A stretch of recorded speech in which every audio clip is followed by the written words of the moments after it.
भगवान गौतम बुद्ध की इस कहानी से हम सीखेंगे कि कैसे केवल सोच बदलने मात्र से हम अपनी जिंदगी बदल सकते हैं। अंत तक सुनिएगा, इस कहानी से आप बहुत कुछ सीखेंगे। एक समय की बात है, गौतम बुद्ध अपने शिष्यों के साथ एक गांव में ठहरे हुए थे। वहां गांव के लोग एक समस्या से परेशान थे। गांव में एक आदमी था जिसका नाम समीर था। समीर हमेशा उदास और निराश रहता था। उसे अपनी जिंदगी में कुछ भी अच्छा नहीं लगता था और वह हमेशा नकारात्मक सोचता था। उसकी यह आदत उसके परिवार और दोस्तों के लिए भी परेशानी का कारण बन गई थी। गांव के लोग समीर की हालत से परेशान होकर बुद्ध से सहायता मांगने आए। उन्होंने बुद्ध से कहा, भगवान, समीर की नकारात्मक सोच और निराशा की आदत उसकी जिंदगी को नष्ट कर रही है। कृपया हमारी मदद करें और उसे सही मार्ग दिखाएं। बुद्ध ने उन्हें आश्वासन दिया कि वे समीर से बात करेंगे। अगले दिन बुद्ध ने समीर को बुलाया और उससे उसकी परेशानी के बारे में पूछा।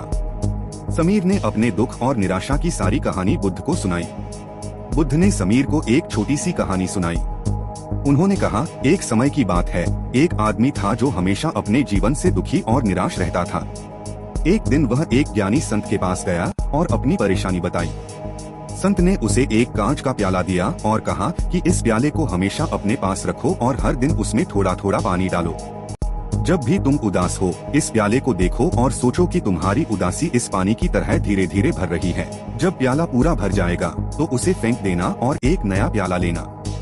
समीर ने बुद्ध से पूछा, भगवान, इस कहानी का क्या मतलब है?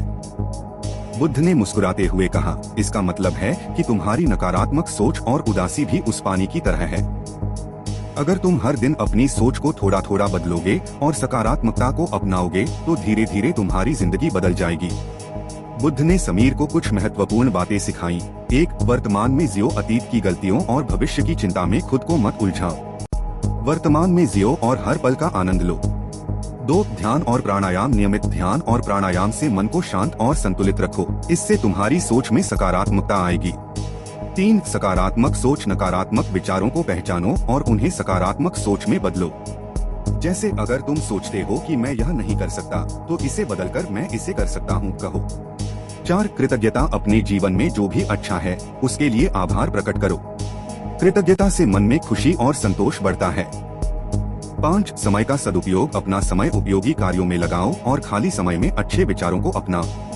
समीर ने बुद्ध की शिक्षाओं को ध्यान में रखते हुए अपनी सोच को बदलने का प्रयास किया। धीरे धीरे उसकी नकारात्मक सोच सकारात्मकता में बदलने लगी। उसकी जिंदगी में खुशी और संतोष लौट आया और वह गांव के लोगों के लिए एक प्रेरणा बन गया। इस प्रकार समीर ने अपनी सोच को बदलकर अपनी जिंदगी को बदल लिया। गौतम बुद्ध की शिक्षाओं ने न केवल समीर की जिंदगी बदली, बल्कि पूरे गांव को सकारात्मकता की दिशा में प्रेरित किया।